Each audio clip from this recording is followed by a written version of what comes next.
mais tarde, parece um pessoal do Engenheiros Sem Fronteiras para chamar. Já falaram com vocês? Não? Já. O Engenheiros Sem Fronteiras já falou com vocês? Não? É um grupo que tem. Sim, pois é. Ok, estamos gravando aí, tá? Estamos gravando aqui. Estamos também. E o que a gente vai fazer hoje, pessoal, é continuar aqui o nosso curso, né, de sinais e sistemas, né? E hoje a gente vai começar a brincadeira a ficar mais séria, digamos assim, né? Por quê? Porque a gente vai trabalhar, né, com... aqui na nossa introdução, a gente vai trabalhar com a lei de Ohm, né? Tá ok? A gente vai falar da lei de Ohm, né? A gente vai falar sobre, basicamente, resistores, porque a lei de Ohm está ligada a eles, tá? Aí a gente vai falar também, né, das leis de Kirchhoff, que são as leis de tensão e corrente, né? E, claro, a gente vai explicar para vocês o que é uma malha, o que é um laço, o que é um nó, essas coisas todas, tá?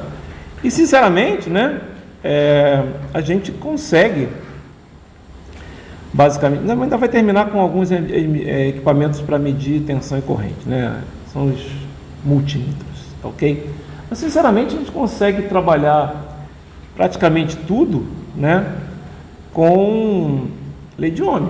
É óbvio que a gente vai aprender métodos de resolução de circuitos que eles simplificam a resolução, mas se você for ver, tudo está atrás de lei de Ohm, lei de Kirchhoff das tensões e lei de Kirchhoff das correntes, basicamente isso, tá?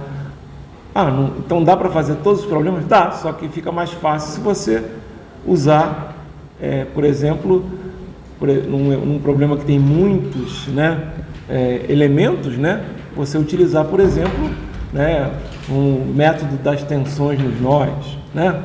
Aí a gente vai ver que a gente consegue reduzir o número de equações absurdamente. A gente vai mostrar isso, tá?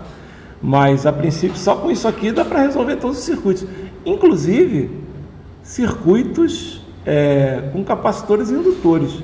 A diferença é que no circuito capacitor-indutor você vai usar as leis que relacionam tensão e corrente nos capacitores e nos indutores. No caso do resistor, que a gente vai mostrar agora, na lei de Ohm, né, o que relaciona tensão e corrente é apenas uma equação linear, V igual a RI. A gente vai mostrar isso já já, tá? Agora, se você for colocar lá no capacitor e no indutor, vai aparecer uma equação diferencial. Porém, se você usar a técnica da transformada de Laplace, por exemplo, que a gente vai ensinar para vocês também, né? Você, quando faz o circuito, a gente chama de circuito transformado, né? Circuito modificado, circuito que já usa as técnicas de Laplace, você consegue trabalhar como se fosse a lei de Ohm, né? Porque vai simplesmente lá V igual a V de L é igual a SL vezes I de L, né? Então, quer dizer, você vai ter um V igual a RI, onde o R vai ser um S vezes L, onde L é a indutância. E a mesma coisa no capacitor, certo? Vai aparecer um sobre SC. Vocês vão ver isso, tá ok? Legal, né? Bem legal. Assim, facilita bastante pra gente, pelo menos, ok? Beleza, então vamos lá, tá certo? Né? Isso aqui tem mais a ver, com eletromag. Eu vou passar um pouco rápido, tá, pessoal? Por quê? Porque isso aqui tem a ver com... Normalmente a gente não vai nem pedir tipo de exercício desse aqui, tá? Mas é para você justamente medir a resistência, né?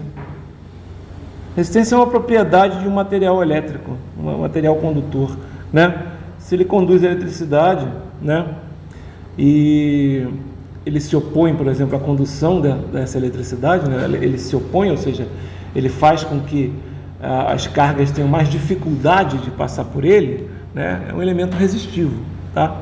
Até se a gente pensar bem, um fio, né, apesar de a gente considerar que ele não tem resistência, ele acaba tendo resistência sim, tá? Só que a resistência dele é muito pequena, né? O metal ele tem uma resistência elétrica muito pequena, mas na verdade ele tem uma resistividade muito pequena, é o Rho, né? Tá ok? Então, o que acontece? Você vai ter lá a resistividade vezes o L dividido por A, né? Onde L é o comprimento, né? e A é a seção transversal, né? Quando você tem comprimentos muito grandes, por exemplo, num fio metálico, você tem resistência elétrica, tá? Você tem que contar com isso, tá?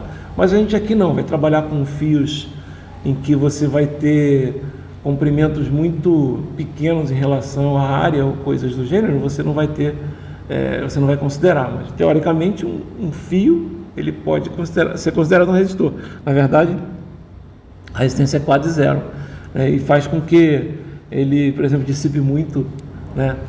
Calor, por exemplo, né? A tensão dissipada é V2 sobre R, né? Se você coloca, né, a potência dissipada em um elemento normalmente resistivo é tensão ao quadrado sobre R, né? É por isso que quando você coloca o que é um fusível? É um resistor muito pequeno, digamos assim, né? É um fio, né? Como ele é um fio, tem uma resistência muito pequena porque ele é muito fininho, né? A gente até brinca, às vezes está faltando fusível no laboratório, você pega um fio bem fininho, né? E liga lá no circuito, né? Ele é um fusível decente? Talvez para o que você quer proteger, sim, mas talvez, dependendo da corrente que você quer proteger, né? Pode ser que não, certo? Então, o que vai acontecer, né? A corrente pode ficar muito alta, né? E aí esse fio e o fusível são parecidos. A diferença é que o fusível vem num invólucro normalmente de vidro, né? Não sei se vocês já viram, né? Às vezes não, depende do fusível, né? A gente até brinca de fiosível, né? Quando você faz o fusível usando um fio bem fininho, mas não pode fazer isso, viu, galera? Tá ok? Porque isso faz com que a proteção seja, até dependendo do circuito não vai fazer diferença, mas é que normalmente o fio ele já permite passar uma corrente alta e vai acabar queimando, tá? Você não vai ter proteção nenhuma, tá?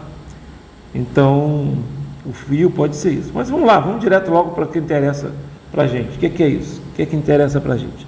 O que interessa para a gente é a lei de Ohm, né? A lei de Ohm ela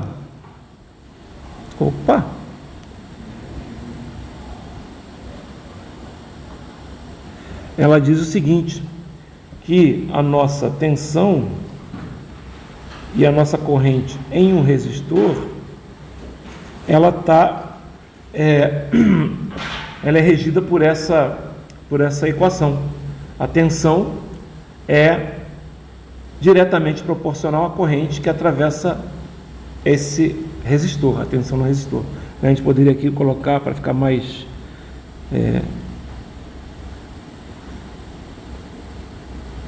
bem mais, digamos, chamando a atenção para a resistência, digamos assim, né, para resistor, botar VR igual a IR, né, ou VR de T é igual a R vezes IR de T também, sendo mais genérico, né?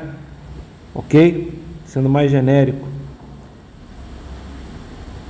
Tá? Porque ali a gente consegue, quando você coloca o I sozinho ali sem o T, quer dizer que essa tensão aí, essa corrente, né? Elas são contínuas, né? E não precisa ser. A lei de Ohm é interessante porque ela vale qualquer que seja a corrente. Então, se tiver uma corrente senoidal, a sua tensão também vai ser senoidal. E ela vai valer quanto? Vai valer R, que é uma constante de proporcionalidade, né? Que é chamado de resistência, tá ok? Chamado de resistência, que é medida em ohms, tá? OHms, tá? E tem unidade volt dividido por ampere. Por que tem unidade volt dividido por ampere? Quer dizer, se a gente pensar no ohm, né? Ela tem a própria unidade, tá? É a própria letra grega ômega, né? Ok? E esse volt por ampere, porque se você pegar lá e sabe que o I é medido em ampere e o V é medido em volts, né? Você colocar o R e isolar o R vai dar 1 volts sobre ampere, mas é ohms, tá? Ok? Quanto maior a resistência, claro, menor a corrente, desde que a tensão seja fixa. Dá para ver pela equação, certo? Se a tensão é fixa, se você tem uma resistência grande, a corrente é pequena. Faz sentido, não faz? Pensa bem, você tem a tensão, você coloca a tensão em cima do resistor. O que isso vai gerar? Lembra, tensão tem a ver com diferença de potencial, não é? Diferença de potencial, o que acontece? Mais cargas vão querer sair do potencial alto. Lembra do raio que eu falei? Um monte de cargas, né, no potencial alto e vai querer vir para a Terra, para o potencial menor, né? Então você vai ter, né, uma quantidade enorme de cargas querendo fluir ali. Mas se tiver uma resistência grande, o que realmente vai é pequeno. Entenderam o que eu estou falando? Tá? Aliás, é o que acontece, a resistência do ar é grande, né? Mas então por que tem o raio? Justamente, é tão grande a resistência, é tão grande a tensão, que aí ela consegue quebrar, né, o raio consegue quebrar, né, a resistência do ar, digamos assim, à condução. Tá ok?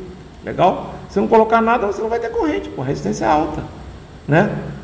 A resistência do ar puro é alta. Você, tem corrente, tem tensão pra cacete aqui, ela não vai pular. Se você botar um fio, ela rapidamente pula. Por quê? Porque a resistência é pequena, né? Se você deixar só o ar ali, não vai acontecer nada. Por isso que não toma um choque, né, perto de uma estação. Imagina se o ar tivesse uma resistência elétrica pequena, né? Você ia chegar perto de uma linha de alta tensão e ia ser eletrocutado. Ainda bem que isso não acontece, tá certo? Ok? Se você tiver, inclusive se você tiver você até consegue ver esse efeito, por exemplo, essas bobinas muito fortes, né? Se você chegar perto, aliás, é o que meio que acontece quando você está com muita tensão, né? Mas a corrente vai ser pequena, viu, pessoal? Porque o ar, como eu falei, é mal condutor, mas quando você está muito carregado de eletricidade estática, você está com a tensão grandona, né? Cheio de carga em você, né? Aí você vai lá chegar perto de uma maçaneta ali, aí você às vezes escuta, pum, né? Faz um estalo, né? Dói, né? Porque normalmente é meio que, literalmente você recebeu um choque, não, você deu um choque, né? Você deu um choque na maçaneta, tá certo? Saiu de você. As cargas estavam em você, não estavam lá na maçaneta, ok? É interessante, tá? Ok? E a lei de Ohm deve obedecer à convenção de sinal passivo, né? Estava falando sobre a lei de Ohm, o que era a resistência? Quanto maior a resistência, menor a corrente, né? Então, quanto maior a resistência, né, menor a corrente, certo? E aqui a convenção de sinal passivo, ou seja, isso é super importante, né? Como assim, Abel? Isso aqui, deixa eu mostrar aqui. Não está aqui. Deixa eu colocar aqui para a gente ver. Ó. Isso aqui é que é a convenção de sinal passivo. Ó. Eu tenho aqui uma tensão. Vamos botar até V de T mesmo. Tá? Aqui, eu vou aplicar essa tensão em cima de um resistor.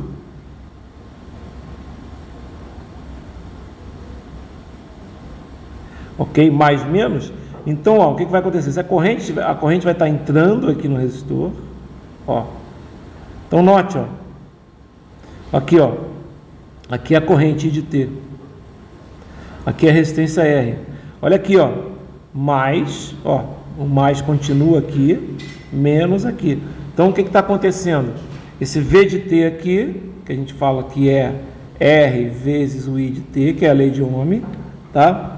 Ela obedece à convenção de sinal passivo, ou seja, o resistor está absorvendo, né?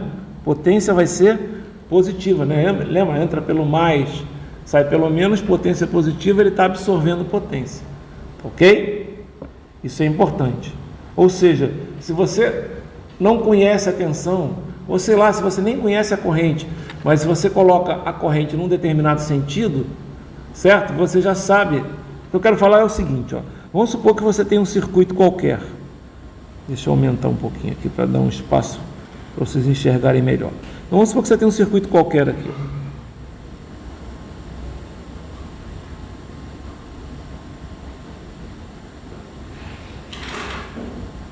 Eu já falei isso quando eu falei sobre convenção de sinal passivo, tá? E aí você vai ter que resolver esse circuito, tá? E aí você vai colocar correntes aqui, ó. Você vai colocar uma corrente aqui, você vai colocar uma corrente aqui, você pode colocar uma corrente aqui também, sem problema, tá? Só que, porque você não conhece, a única coisa que você conhece nesse circuito, pessoal, são as tensões aqui. Vamos supor que aqui é dado o V1 e aqui é dado o V2. Aqui você tem um R1, aqui você tem um R2 e aqui você tem um R3. E você quer descobrir quem é? Quem? O I1, o I2 e o I3. Tá legal? E aí você faz o quê? Você sabe que tem corrente naqueles elementos de circuito, que o circuito está ali, ele está sendo... Quando é que não tem, por exemplo? Quer ver uma coisa que é interessante? Quando é que não tem, né, a corrente? Quando, por exemplo, não tem nenhuma fonte no seu circuito, quando o seu circuito não é alimentado por nada, nenhuma fonte independente, que a gente chama, né? Então, por exemplo, se você tiver lá uma fonte, um circuito com uma fonte controlada, né? Fonte controlada, ela não é independente, ela depende de tensão e de corrente, mas se você não tiver nenhuma fonte independente no seu circuito, então essa não está controlando nada. Se você não tem uma fonte de tensão independente, tem que ter. É como assim? É como se você não tivesse ligado, né, o aparelho, aí não tem corrente e não tem tensão. Concordam comigo? Se você não ligou o aparelho na tomada, né, você não apertou lá a tecla, não ligou ou desligou o aparelho, não vai ter corrente, não vai ter tensão. Tem que lembrar disso. Não vai ter corrente, não vai ter tensão. Então, se eu coloco aqui um circuito onde isso aqui acontece, pessoal, aqui, ó, isso aqui é igual a zero, isso aqui é igual a zero, e mando vocês, resolvam esse circuito. Só tem 3 resistências, não tem mais nada, entendeu? E qual é a corrente que vai passar nessas resistências? Zero. Como é que você vai resolver um circuito? Impossível.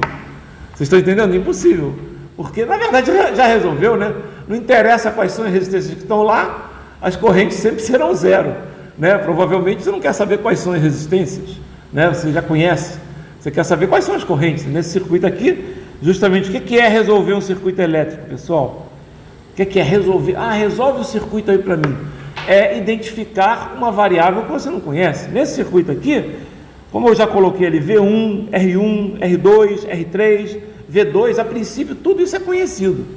O que não é conhecido aqui? Coisas que eu coloquei em vermelho, certo? São as correntes I1, I2 e I3, certo? Resolver esse circuito aqui seria determinar I1, I2 e I3. Está dando para entender o que eu estou falando? Eu poderia também ter feito diferente. Eu poderia ter colocado I1, I2 e I3 e perguntado quem é R1, R2 e R3. Está dando para entender mais ou menos como é que a coisa funciona? Tá? Ok? Se eu dou para vocês V1, R1, R2, R3 e V2 e calculo I1, I2 e I3, obrigatoriamente vai ter que ter 3 correntes nesse circuito, desculpa, 3 equações nesse circuito para eu poder resolver, entenderam? Por quê? Porque quais são as incógnitas? I1, I2 e I3 são 3 incógnitas. Quantas equações eu preciso? 3 equações, certo? Eu não estou achando uma equação. Você está deixando passar alguma coisa. Como é que você monta as equações? Lei de Ohm. Lei de Ohm é uma das formas de montar a equação. Só isso? Talvez só isso não seja suficiente, certo? Talvez só isso não seja suficiente, tá? Aí você tem que usar o quê? As leis de Kirchhoff, que são as leis de Kirchhoff das tensões, que a gente vai mostrar qual é, e a lei de Kirchhoff das correntes, tá? Eu não vou demonstrar a lei de Ohm, né? Para vocês, vou supor que vocês aceitam isso aqui. Também lei, né? Normalmente não se demonstra, tá? Mas se você pegar lá em eletromag, você consegue entender porque V igual a RI num resistor, certo? Ok? Dá para você chegar nessas conclusões. Da mesma forma que você consegue identificar que o IC, que é a corrente no capacitor, as leis que vocês vão trabalhar em circuitos aqui, V igual a RI, lei de Ohm. Lei que relaciona capacitância com tensão e corrente, né? Então é IC é igual a CdVC/dt, ou seja, a corrente no capacitor é C vezes a derivada da tensão que passa por ele, certo? E a outra lei é VL, tensão no indutor, é igual a L dIL/dt, ou seja, é L vezes a derivada da corrente vezes sobre a tensão, certo? Ok? Não sei nem... Eu acho que quando se fala em indutores e capacitores, né, lá no ensino médio, eles até falam como faz associação de capacitor, né, associação de indutor, coisas do gênero, mas eu acho que não falam essas leis, obviamente não, porque tem derivada, então no ensino médio normalmente não se mostra isso. Quer dizer, depende, né? Sinceramente, não sei se foi o caso de alguém aqui, se alguém pode ter tentado também, mas se você estuda para fazer aquelas provas IMIITA, né? Aí tem que estudar isso, cai cálculo no curso, na prova de Mate 1. Entendeu? Então a gente sabe derivada e sabe integral, né? Até estava conversando com um colega meu que teve aqui nesse fim de semana, um colega de IME, né? Veio me visitar nesse fim de semana, que é bem difícil, né? Porque eu moro muito longe de todo mundo, né? Estou aqui no interior do Paraná, ele veio aqui dar uma aula para o pessoal aqui na pós-graduação da FGV, ele aproveitou, esteve lá em casa, e ele falou, né? Pô, cara, como é que era, você lembra como é que era como é que era cálculo 1, cálculo 1 e 2 no IME, né? Cálculo 1 e 2 no IME era no primeiro ano, né? Nos primeiros 2 semestres, né? Falei, pô, claro, não fazia porra nenhuma, a gente nem estudava, galera, porque a gente já tinha visto o cálculo 1 e 2 no cursinho, então a gente só fazia as provas, só não podia faltar, porque no primeiro ano você é milico, aí eles meio que cobram muito presença, né? Mas, pô, ninguém dormia direto na aula, não estava nem aí, né? E ele falou que hoje está mais difícil, que o pessoal está tendo dificuldade, eu não acredito, dificuldade de cálculo 1 e 2, realmente para quem faz IMIITA é ridículo, porque já viu isso, entendeu? Então não vai ter dificuldade nenhuma, mas eles falaram que estava sendo difícil lá. Bom, isso é besteira, vamos lá. Aqui, ó, só para continuar aqui falando sobre resistência, antes de entrar na lei de Ohm em si, né? Ele coloca aqui, né, no livro ele coloca aqui a resistividade de alguns materiais, né? Então você vê, por exemplo, ó, tudo resistividade, né? Autônoma, né? Na maioria dos materiais são metálicos, né? Aí você pega, por exemplo, ó, a resistividade da prata, do cobre, do alumínio, do ouro, né? Tudo pequenininho, claro, né? É o metal, estão vendo? 10 a menos 8, né? Então, porra, aquilo a princípio não tem resistividade nenhuma, né? Inclusive é usado, né? Você vê, o pessoal usa muito, né? Resistividades, por exemplo, você usa muito ouro, por exemplo, às vezes em circuitos, mas aí não é porque a resistividade dele é tão pequena, você poderia usar a prata, né? Que também tem resistividade menor até, e muito cobre, né? É porque se usa o ouro, hein, pessoal, para você... Para que você usa o ouro em circuitos elétricos e eletrônicos? Vocês sabem por que se usa? É porque ele oxida menos, entendeu? Então você usa muito nos contatos. Pode ver, quase sempre... Você pega alguém aqui já teve a oportunidade de montar ou ver um computador desses desktops serem montados, né? Então, é interessante que vocês aprendam isso. Eu vou propor um curso de extensão para vocês saberem como escolher um computador e como montar e fazer uma manutenção básica. Então, vocês vão ver um computador, se você pegar, por exemplo, o notebook também tem isso, tem, só que normalmente não tem placas, né? Mas o computador desktop tem uma placa mãe, uma placa principal, tá com vários slots que a gente chama de expansão. Por quê? Porque a ideia da IBM, quando criou o primeiro computador pessoal, era justamente você ter uma placa padrão, onde você tem ali, e mesmo a placa padrão tem slot também, onde você tem um processador, né, que é chamada placa padrão, a placa base, né, o pessoal chama de placa mãe, motherboard, né? Então, o que vai acontecer? Você tem ali uma placa base onde você encaixa a CPU, onde você encaixa os módulos de memória, onde você encaixa placas acessórias. Como assim placas acessórias? Exemplo, você encaixa uma placa de vídeo, né, que a gente chama de placa de vídeo, mas Está errado, né? Se você falar, se você for nos Estados Unidos e falar assim, eu quero comprar uma placa de vídeo, tem vendedor que vai falar que não vai entender. Como assim? Para captura de vídeo?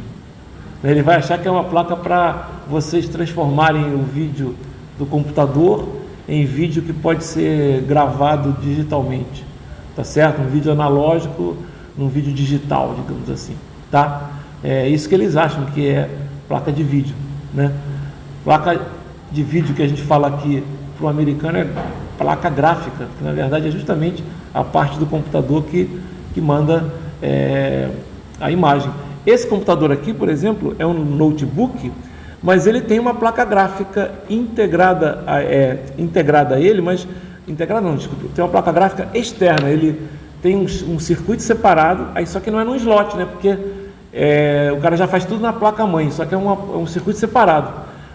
Os computadores, laptops da maioria de vocês, notebooks, etc., eles são normalmente com a placa gráfica integrada dentro do processador. Então você teria o chip gráfico junto com o processador. Por quê? Porque barateia, fica menor, você quer colocar num laptop. Isso faz com que o chip gráfico nem sempre... Hoje já não, cara. Hoje a AMD, por exemplo, se você pega um processador da série 8000, né? A própria da série 7000 mesmo, né? De processador mais novo, dos Ryzen, né? Que são os processadores, digamos, para uso pessoal da AMD, né? Ela tem, a partir do Ryzen 7 alguma coisa, série 7000, 8000 e agora até a série 9000, né? É que a série 9000 não tem para notebook ainda, acho que só tem a série 8000. Eles têm placas gráficas integradas maravilhosas, dá para jogar, né? Normalmente quando você tem a placa gráfica integrada, né, mais antiga, né, de os primeiros Intel, etc., você quisesse jogar algum joguinho 3D, né, ela não conseguia, né, ficar tudo, né, ficar todo, né, cheio de travamentos, digamos assim. Não é travamento, né, que a verdade é que ele não consegue colocar o quadro todo. Em vez de colocar... Quanto é que você precisa para o olho humano não perceber movimento? Você precisa de pelo menos uns 30 quadros por segundo. 30 quadros é totalmente jogável, viu, pessoal? Ah, não, quero jogar com 300 quadros. Filho, seu monitor nem mostra isso, tá? Entendeu? Então, para que você quer com 300 quadros? Ah, mas 60 quadros é melhor, concordo, mas 30 tá bom. Você não vai sentir muita diferença com 30 quadros, sabe? Você vai sentir o movimento. 24... você já sente movimento bem, né? O cinema são 24 quadros por segundo, né? Quer dizer, 24 que ele vira 48, os 30 também viram 60, mas tudo bem, o número de quadros reais é esse, tá ok? Então, estou dando muita volta, né? Mas para falar isso, né? O ouro é usado porque ele não oxida, então o cara usa esses contatos todos. Você sabe que tem gente que pega essas placas velhas aí, de computador, que ele às vezes recebe de doação e tem processo para tirar ouro e é um processo que gera uma grana muito boa, sai bastante ouro de circuito, é bem legal isso, tá? Na verdade, o cara ganha dinheiro com tudo, porque não é só ouro que ele consegue também cobre e outros materiais, certo? Bem interessante, legal? Olha que coisa legal, né? Aí aqui, ó, daqui para cima, ó, aqui só mostrando, daqui para cima,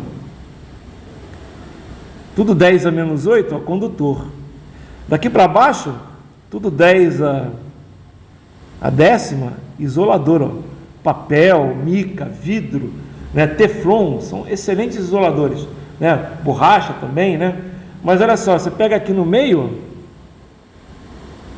no meio você tem o tal do semicondutor, né? Então, galera, quando começou a se trabalhar com engenharia elétrica, ninguém dava muita atenção para esses materiais aqui não, cara. Porque ou você queria conduzir ou você não queria conduzir. Era chaves, entendeu o que eu estou falando? Era conduz ou não conduz, certo?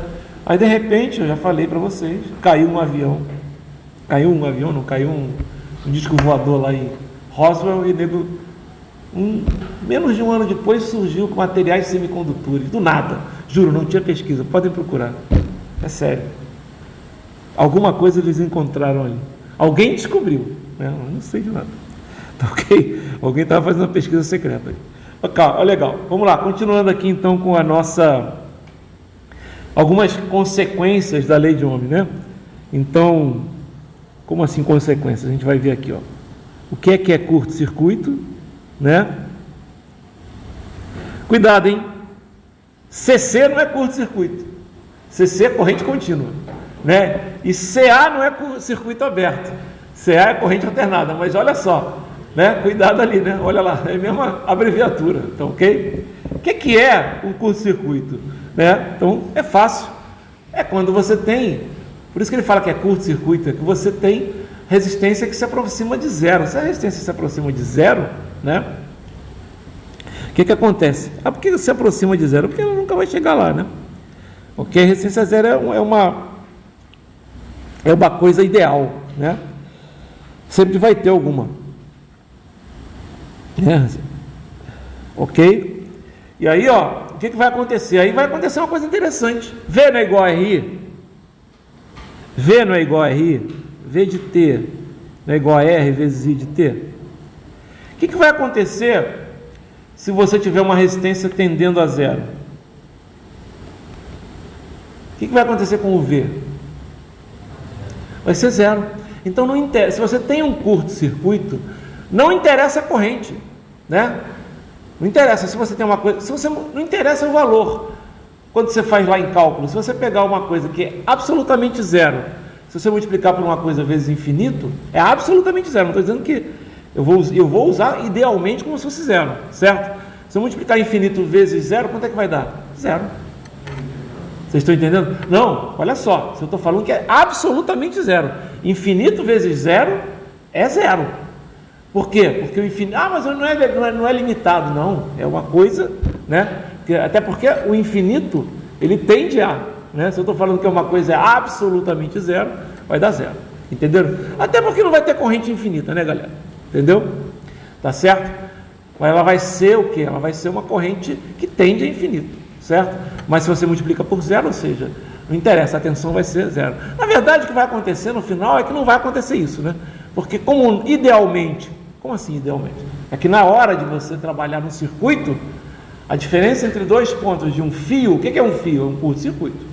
Um fio é um curto-circuito, a resistência tende a zero, certo? Então a diferença entre esse ponto daqui e esse ponto daqui, a diferença de tensão quanto é que é? Nenhuma, é zero. Ou seja, a tensão aqui é igual a tensão aqui. Então é como se esse ponto, por exemplo, fosse o mesmo ponto. Não sei se vocês estão entendendo. É como se eu tivesse pegado um ponto só e feito isso aqui, ó. Vocês estão entendendo? Esticado na forma de fio. Ok? Ficou entendido? Tá? Cara, esse tipo de coisa, depois vocês vão ver, gera problemas estranhos. Vocês vão entender já já. Como assim gera problemas estranhos? É porque assim, se você pegar um circuito assim, ó,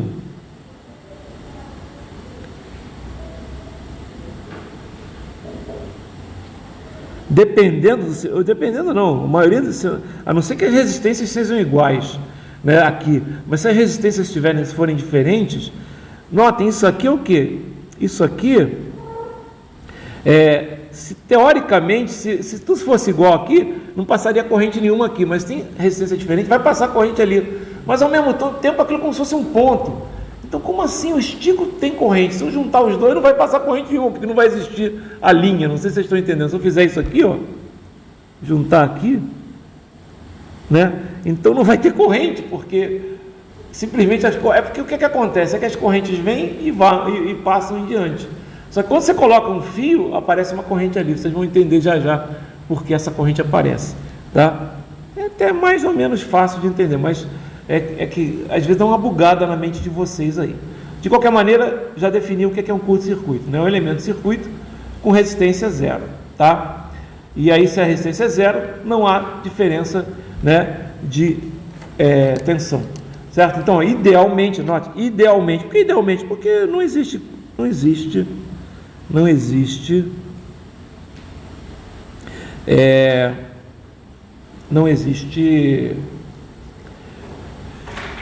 curto-circuito ideal, né? Sempre vai ter alguma resistência ali, tá ok? Mas a princípio, né, na prática, né, okay, na prática é um fio, né? Ok? Então, uma resistência no fio. Então, esse é o nosso curto-circuito. Circuito aberto. Aí, circuito aberto é interessante. Aí, a resistência tende a quanto? Circuito aberto, a resistência tende a resistência do ar, digamos assim. Que é, a gente pode se dizer que vai para o infinito, certo? E aí, se você não tem nada ligando, fala. Mas no curto-circuito você disse que a tensão entre os dois pontos vai ser igual a zero, porque nesse caso não tem nenhuma fonte alimentando. Não, justamente, é o que eu estou falando. Se você colocar um curto-circuito, mesmo que você tenha uma fonte alimentando, aí tudo bem, mas aí você vai dando curto na fonte. Se você dá curto na fonte, o que vai acontecer? Automaticamente você vai ter uma corrente infinita ali, você está entendendo? Quer dizer, uma corrente infinita não, mas você vai tender a ter uma corrente infinita ali, e a fonte vai ter tensão zero, não tem problema, você está curto-circuitando. O que acontece quando você curto-circuita uma fonte? Cara, uma fonte ideal, mas olha, se você pensar bem, pega uma pilha, que é a fonte ideal mais parecida. Se você botar os dois terminais juntos, se você for medir agora, vai dar zero. Porque você curto-circuitou. Entendeu? Você zera. Ela está gerando? Tá. Mas quando você curto-circuitou, ela está gerando. Se você soltar ela aqui, porque você está entendendo? Ela gera, mas se você colocar alguma coisa aqui, aí pronto. Você curto-circuitou. Se você curto-circuitou, você fez com que a tensão que estava aqui na marra, você transformou na tensão que estava aqui, porque você juntou os dois polos. Entendeu o que eu estou falando? Antes tinha uma tensão, quando você faz assim, ela vira zero. Automaticamente, se você pegar um multímetro, só o multímetro e colocar aqui, quanto é que vai ser a tensão da fonte? Sei lá, 1,5 volts, uma pilha, certo? Agora bota um fio aqui, certo? Bota um fio aqui, agora pega o multímetro, né? Não consigo, meu dedo não deixa. Pega o multímetro, entendeu? Faz assim, ó. Tá ok? Aqui, ó, tá aqui a coisa. Agora pega o multímetro desse lado aqui, ó. Pronto, vai dar zero, porque o multímetro vai ler. Ah, mas ele não está lendo a tensão da fonte? Não, porque a fonte foi curto-circuitada. Não é mais a mesma fonte. Você não pode fazer o curto-circuito na fonte. Legal? Ok? Curto-circuitou automaticamente porque a lei de Ohm tem que valer. Entendeu? Curto-circuitou, automaticamente a tensão é zero. Tá? A tensão é zero. Mesmo que tem uma fonte ali. Curto-circuitou, tensão zero. Inclusive, isso a gente vai fazer em alguns exemplos. Tá? Se você tiver uma fonte independente lá num determinado circuito, e você vê que o circuito se reduziu a uma coisa que virou um fio, o que você faz com aquela fonte? Pode jogar lá fora. Entendeu o que eu estou falando? Se vocês encontrarem isso aqui no exemplo. Opa!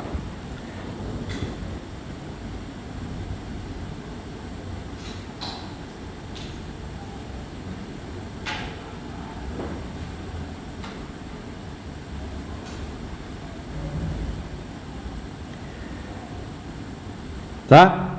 Pode jogar essa fonte fora. Entenderam o que eu estou falando? Pode jogar essa fonte fora, por quê? Ela está curto-circuitada, né? O potencial desse cara aqui é igual ao potencial desse cara aqui, então pode jogar ele fora, tá? É assim que vocês têm que pensar, né? Quando vocês estiverem trabalhando nesse tipo de exemplo. Aliás, é outra coisa que vocês só aprendem fazendo. Lembrem que eu falei para vocês, a teoria de circuitos elétricos é simples, mas a prática, ela é que faz a diferença. Você tem que fazer um monte de exercício para entender. Então, às vezes, o exercício está um monte de coisa, cara, circuito louco, o professor é maluco, não sei o quê. Aí o professor chega lá, ó, risca aqui, porque essa fonte não está aqui. Esse resistor não existe. Acontece também quando você tem resistência, certo? Ok? Então, por exemplo, se tiver uma resistência aqui, outra aqui, e você tiver um fio aqui, o que você vai fazer para esses caras aqui? Jogar fora. Certo? Pode jogar fora. Eles estão em paralelo com o fio. Tá? Né? Eu até falo, a resistência em paralelo a gente depois vai ver, né? É resistência 1 vezes a resistência 2 dividido por R1 mais R2. Né? Se a resistência 1, se a resistência 2 for 0, resistência 1 vezes 0 é 0. Certo? Dividido por R1 mais 0 é dividido por R1. 0 dividido por R1 dá 0. Então, é a resistência 2, né, que é o 0. Ou seja, você pode tirar esse cara aqui. Tá? A gente vai usar isso. Tá? É que fonte ali você vai se você curto-circuitar uma fonte independente, ela vira, né, um curto. O curto manda, digamos ali, tá? Legal? E o circuito aberto? Claro, é o contrário, né? Então, a princípio, o que acontece? Não adianta, né, você colocar uma tensão absurda, né? Mas se você tiver o circuito aberto, não vai ter corrente. O que o nome já está dizendo, tem que ter um lugar para as cargas elétricas, elas, digamos, andarem. Então, qual é a diferença aqui? Quando você tem curto-circuito, não importa a corrente que passa, né? A tensão sempre vai ser zero, ok? E quando você tem circuito aberto, não importa, né? Você não consegue, não importa a tensão que você tenha, a corrente sempre vai ser zero. Vocês entenderam? Um tem a ver com a corrente, outro tem a ver com a tensão, certo? Faz sentido, né, galera? Tá ok? Ok? Então, por exemplo, até brinco, né? Depois a gente vai ver lá em capacitores, né? Capacitor, ele só tem corrente passando por ele, contínua, se a tensão ela for variável. Por quê? Porque no capacitor, ó, isso aqui é só porque, na verdade, o capacitor, se a gente pensar como... ele funciona como um circuito aberto para correntes contínuas. Certo? Como assim ele funciona como um circuito aberto para correntes contínuas? Né? É assim, ó, deixa eu explicar aqui no cantinho. Né? Lembra que eu falei aqui, ainda não estamos lá, mas lembra que eu falei que a corrente no capacitor é CdV, CdT? Se a tensão é contínua aqui, qual é a derivada de uma constante, pessoal? Zero. Então, quanto é que vai ser o C? Desculpe, quanto é que vai ser o IC? Vai ser zero. C vezes zero dá zero, certo? E eu até brinco, né? Quando vocês... É que eu não vou dar aula para vocês de circuitos 2, mas eu até brinco, né? Ó, você tem aqui um capacitor. Normalmente se representa assim. Assim então, tem que ser 2 barras iguais. Tá? Também ficou maior, mas tudo bem. Perdoe o professor. Né? Se você tiver aqui vindo uma corrente contínua, ó, ela vem aqui, a corrente contínua, e dá uma porrada aqui e não passa, certo? Aí se tiver uma corrente alternada, ela faz assim, ó. E aí passa. Estão vendo? A brincadeira. Que besteira. Eu falei, é uma besteira, mas faz o cara gravar. Né? Você coloca uma corrente senoidal, ela vai lá e ó, deu a volta. Entenderam o que eu estou falando? Tá, e ela passa. Ok? Tem corrente senoidal passando aí. Ok? Por quê? Porque não é a tensão a tensão não vai ser uma senoide, você vai ter uma derivada do seno e vai dar um cosseno. Tudo bem. Né? E aí o que acontece? O derivado do seno dá um cosseno. Então a fase, pensa bem, o que é o seno? Concorda que o seno é o cosseno mais 90 graus? Vocês aprenderam isso lá em trigonometria? Né? 90 não é como se fosse a fase lá de determinada coisa? Vocês vão ver isso, tá? Você coloca um capacitor, você muda a fase. E vocês vão aprender isso quando vocês estiverem lá trabalhando com circuitos 2, tá? Então, o que é um circuito aberto? A resistência se aproxima de infinito, tá? Ok? Então, qualquer que seja a tensão, não há corrente. Qualquer que seja a tensão, não há corrente. E aqui, qualquer que seja a corrente, não há tensão. Ok? Aí, isso aqui é importante. Tá? Isso aqui é importante. Vai até falar que isso aqui é besteira, mas não é não. Tipos de resistores. Basicamente, para o nosso curso, a gente vai ter 2 tipos de resistores. Aqui está ótimo, aqui está um resistor já mostrando aqui a lei de Ohm, aqui mais ou menos, a corrente, o mais e o menos. Por que mais e o menos? Porque na resistência tem convenção de sinal passivo, lembra? Tem que entrar pelo mais e sair pelo menos, tá? E você normalmente simboliza ele por um R assim. Tem alguns livros que fazem assim, ó.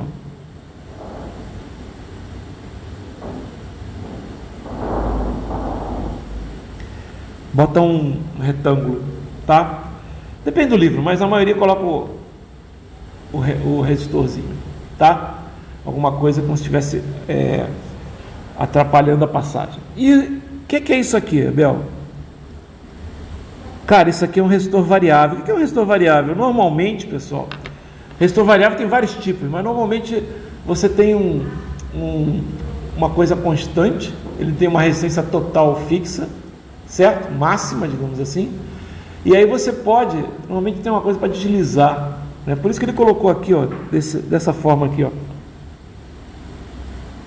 Normalmente a representação de um resistor variável é essa setinha aqui, tá? É esse aqui. Mas tem gente que coloca assim também. Assim fica mais, dá para vocês entenderem melhor como é que é um resistor variável. O cara coloca lá tem um terminal do resistor aqui, outro terminal do resistor aqui, e aí tem uma coisa que vai daqui até aqui. Quanto mais você anda aqui é o outro contato, digamos assim, né? Então, se você anda nada, a resistência fica zero, porque você está simplesmente pegando o primeiro terminal e encostando aqui.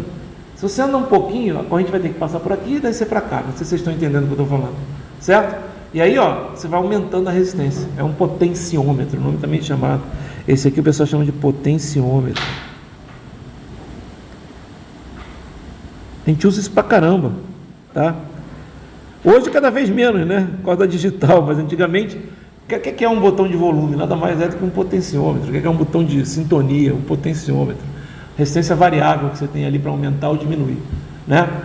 E por que veio esse nome? Justamente por causa que você normalmente, quando você aumenta, né, você faz o quê? Se a corrente for constante, você vai aumentar a potência, né? Porque a potência que se passa por um resistor, se você aumenta a corrente, né, se você aumenta a resistência, vai ser R vezes I ao quadrado, né? O I ao quadrado, né, você tem ali uma corrente que é constante. Se você aumenta a resistência, aumenta a potência também, certo? Ok?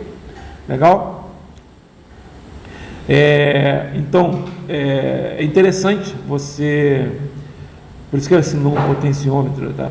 Mas é interessante, você vai usar vários circuitos em que a gente tem que usar potenciômetro, por exemplo, para você, por exemplo, ajustar, né?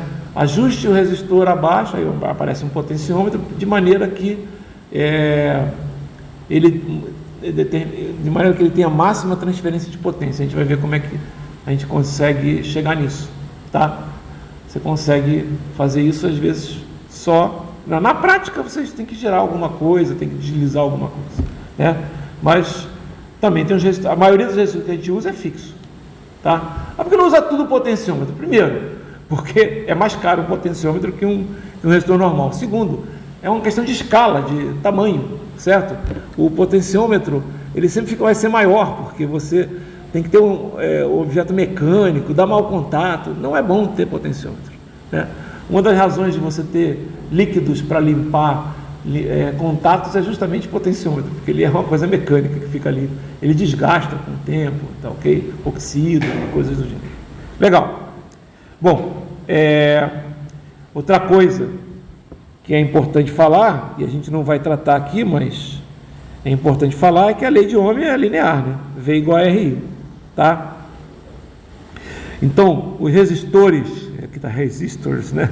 Os resistores lineares são os que a relação tensão-corrente é linear, tá? Porém, existem o que a gente chama de resistores não lineares, que a gente não vai usar aqui, que a gente não vai estudar aqui no nosso curso, né? Que é de circuitos elétricos. Circuitos elétricos a gente trabalha sempre, né, a princípio com coisas lineares, mas quando você for aprender lá eletrônica, você vai ver que uma das características dos semicondutores, que é o que vocês vão aprender em eletrônica, é justamente resistências não lineares. É por isso que primeiro exemplo que você aprende lá primeiro semicondutor que vocês vão aprender é diodo. E aí, a partir do diodo vai fazer coisa pra caramba, galera. É bem interessante o diodo, né? Porque, por exemplo, é um elemento básico para você transformar a corrente alternada em corrente contínua. Como assim? Vocês vão aprender lá em eletrônica, tá? Como assim transformar a corrente alternada em corrente contínua? É que o diodo, ele é capaz de fazer isso aqui, ó, com a sua forma de onda, ó. Você tem uma forma de onda senoidal. Vou pegar aqui uma forma de onda senoidal, tá? Uma coisa assim, ó. Tá? Aí você chega e passa ele por uma ponte retificadora, que é uma coisa que vocês vão aprender a fazer lá em eletrônica. E ele consegue, na verdade, não uma ponte, mas uma ponte de diodos. A ponte de diodos consegue fazer uma coisa assim, ó.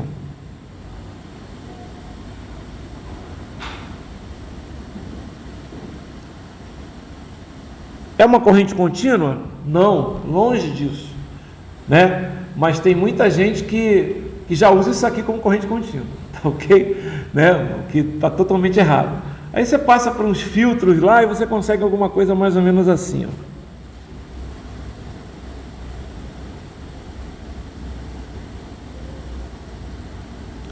É uma corrente contínua? Cara, depende da sua aplicação, né? Depende da sua aplicação. Se você quiser uma aplicação mais rigorosa, não é bem uma corrente contínua que ela vai ter uma alteração. Essa alteração aqui, vocês vão aprender isso tudo, tá, pessoal? Só estou adiantando porque é legal colocar como exemplo, né? Só para mostrar o que o diodo faz, e por isso que a gente não consegue, com um resistor, por exemplo, fazer isso, fazer uma retificação, porque ele não consegue inverter a forma de onda, por exemplo, tá? Só com resistores, capacitores e indutores, né? Com capacitores e indutores eu consigo aliviar, por exemplo, essa coisa que está assim, eu consigo aliviar do jeito que ficou vermelho ali. Mesmo assim tem uma variância, que o pessoal chama de oscilação, né? Mas na verdade, nego nem traduz, bota ripple, tá? Que é mais ou menos uma oscilação pequenininha. Ripple é justamente a oscilação que você tem em cima da corrente contínua, né? Às vezes você tem uma oscilaçãozinha ali, mas tudo bem, aquilo não vai te atrapalhar. Vocês já viram como é que sai? Alguém já me... Não façam isso sem supervisão. Mas já tentaram meter um osciloscópio na rede elétrica? Viu a sujeira que vem na maioria das vezes? Vocês viram que a onda senoidal não é nada senoidal? Vem uma coisa tipo... tudo torto, tudo feio assim. Tem muito ruído às vezes, né? Depende, claro, estou falando em todas. Mas eu lembro que uma vez eu mostrei isso no laboratório e o pessoal falou, porra, o cara estava esperando uma senoide. Eu falei, não vai vir uma senoide, você não consegue nem enxergar a senoide às vezes, né?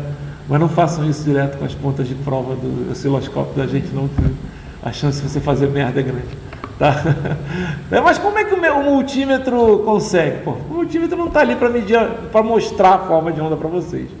Ele só está te dando a tensão pico a pico, concorda comigo? Nem isso, ele bota valor eficaz, tá? Porque vocês vão aprender também o que é tensão pico a pico, valor eficaz, né? Ou valor médio quadrático, valor RMS, etc. Vocês vão ver isso lá no circuitos 2, porque aí vocês vão trabalhar com senoide, tá ok? É nesse laboratório que talvez o professor mostre para vocês lá, ok? Ok? Vocês têm laboratório 2 também, não tem? Tem laboratório de circuitos 1 é o laboratório mais fácil que tem, né? Para vocês verem como é que a gente não tinha nada. Nem esse laboratório a gente podia fazer aqui na UEM quando começou o curso de engenharia elétrica. A gente tinha que ir lá no Senai, porque a gente não tinha laboratório nenhum, galera. A gente não tinha nem multímetro para fazer as medições, cara. Não tinha uma pilha para fazer, não tinha resistor, etc. Agora a gente já tem um laboratório decente, com o tempo ele vai ficar cada vez melhor. Nós temos até muita coisa boa aí, tá? Que a gente... Pô, cara, quando o curso começou, os primeiros anos, era eu e Rubens indo fazer o quê? Ajudar a fazer licitação para comprar os equipamentos, cara.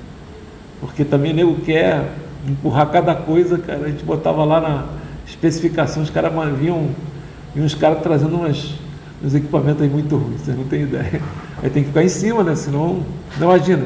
O cara que faz a licitação, ele só vê lá o aspecto legal, ele não sabe se aquele equipamento atende, não sei o que. Pô, deu trabalho pra caramba. Toda hora eu e o Rubão tínhamos que ir lá correndo atrás das licitações. Graças a Deus isso aí depois, isso é história. Ainda às vezes quando é feito com alguma compra, mas aí é pouca coisa, não é uma coisa grande, porque a gente comprava coisa pra caramba, comprava um laboratório inteiro de informática, comprava 20 osciloscópios, entendeu? Era 20 osciloscópios para o aluno, 2 para o pessoal que vai trabalhar com pesquisa, etc., porque tem a diferença entre eles, né? A frequência, o tipo de osciloscópio, essas coisas todas, e é caro, né? Esses equipamentos são caros. Na época, cada osciloscópio era coisa de, sei lá, agora está bem mais barato, mas, sei lá, na época era coisa de 2, 3 mil reais, entendeu? Era bem caro, Legal? Beleza. Bom, a gente falou até agora de resistência, falou da lei de Ohm, né? Falou aqui da linearidade, da lei de Ohm, e aqui a gente vai falar sobre condutância. Mas condutância, galera, é super tranquilo. É só uma definição, né? O que é condutância, Bel? Condutância, galera, é o inverso da resistência, tá ok? É o inverso da resistência, ok? E aí, simplesmente você faz 1 sobre R. Por que você usa a condutância? É porque, olha só, vocês concordam que a lei de Ohm é essa aqui, né? V é igual a RI, certo? Aí eu estou usando o quê? Resistência. E se eu quiser colocar o I, eu teria que fazer o quê? I é igual a V sobre R, concordam comigo? Só que eu posso botar assim, ó, I é igual a G vezes V. Então fica uma lei parecida com V igual a RI. Às vezes a gente precisa, quando a gente está trabalhando, por exemplo, com método das tensões nos nós, exatamente, quando a gente está trabalhando com o método das tensões nos nós, a gente está encontrando corrente.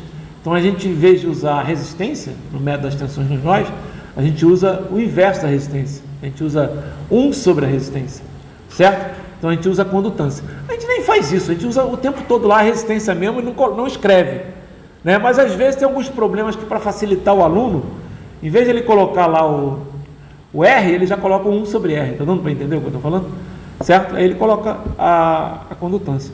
Qual é a unidade de condutância, né? A unidade de resistência é ohms, né? A unidade de condutância, ele não colocou aqui não? Ah, não. Isso é legal colocar, tá? A unidade de R é ohm, né? Tá ok? A unidade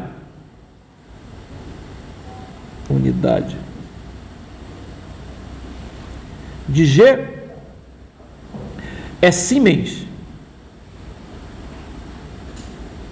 tá? S. Mas tem gente também que usa isso aqui, é horrível, mas usa-se Mo. Aí você, por quê? É porque é o inverso de ohm. É verdade, atenção, é verdade. Não é o inverso de ohm? Mo, tá? Ok? Mas se usa S na maioria das vezes, tá legal? Na verdade, a maioria das vezes você nem... O cara, se é preguiçoso, ele nem coloca, né, galera? Ele bota lá 2. 2 o quê? 2 nomes, porra. Siemens, né? Se o cara tá falando que é G, ele bota lá 3. 3 é o quê? 3 Siemens, né?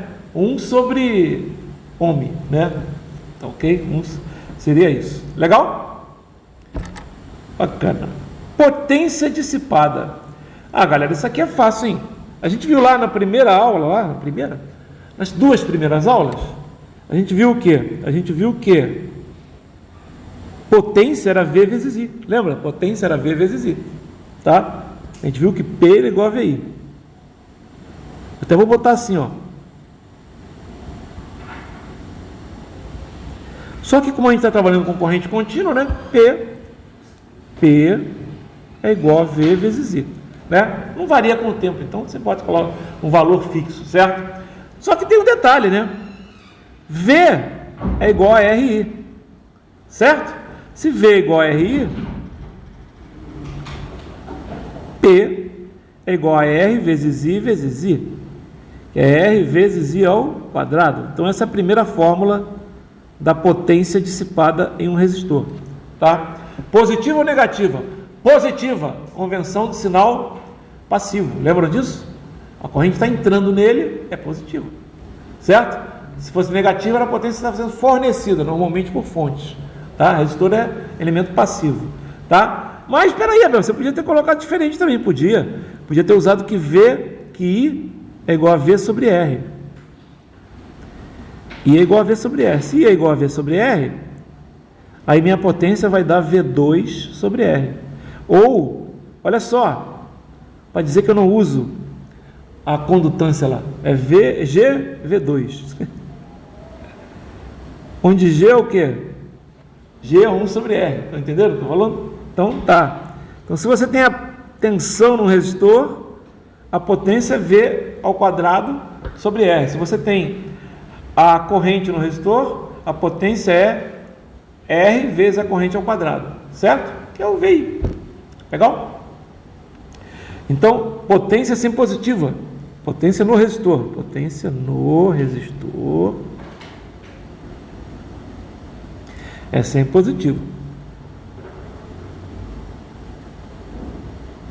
Ok? Por quê? Porque o resistor nunca gera potência. Se você gera potência, você tem uma potência o quê? Negativa. Legal?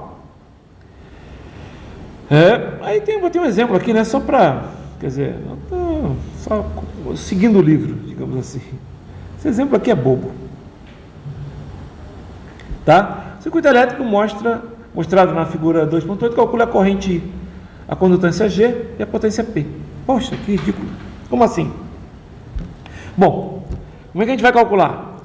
Eu sei que aqui e aqui, entre esses dois pontos, que esse ponto aqui, e que esse ponto aqui, e que esse ponto aqui, e que esse ponto aqui, tudo tem a mesma tensão, o mesmo potencial, concordam comigo?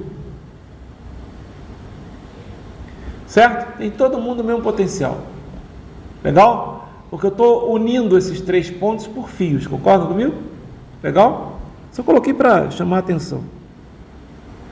Então quer dizer que entre esse ponto e esse ponto aqui, né, entre esses dois caras aqui, ó, eu tenho 30 volts. Certo? Que a fonte está fornecendo isso. Certo? Porque entre esse ponto e esse ponto, eu tenho 30 volts. Entre esse ponto e esse ponto, eu tenho 30 volts. Entre esse ponto e esse ponto, eu tenho 30 volts. Certo? Então, se eu tenho 30 volts, eu sei que V é igual a 30 volts. Primeira coisa que eu tenho. Só que eu sei que num resistor, o que acontece? V é igual a R vezes I. Certo? Mas eu tenho R. Por quê? Porque está escrito aqui, ó. Está feio de ver, né? Mas é 5 kΩ, estão vendo? Então, V, que é igual a 30, é igual a 5.000, né? Que é quilo, é 1.000, né? Quilo, 5.000 vezes o quê? Vezes o I. Então, quanto é que vai ser o meu I? 30 dividido por 5.000. Tá? Não vou fazer conta, não. Tá? Mas não é 0,6, né? Ok? Não é isso? Tá? Porque o que vai acontecer aqui, ó? Na verdade, eu posso botar assim, ó. Isso aqui é igual a 30 dividido por 5 vezes 1 dividido por 1.000. Concorda? Não é? Então, isso aqui vai dar o quê? I vai dar 6 vezes 1 vezes dividido por 1.000, ou seja, 6 vezes 10 a menos 3, o quê? Amperes. Ou seja, isso aqui é 6 miliamperes. Comecei com isso aqui. Tá. Condutância. G. Ele nem pediu isso, né? Ah, não, pediu para calcular a corrente. Condutância G, 1 sobre R. Certo? Então, é 1 sobre 5.000. Né? Então, isso aqui vai dar quanto? Vai dar 0,2 o quê? Siemens. Milisiemens. Não é isso? Ok? Milisiemens.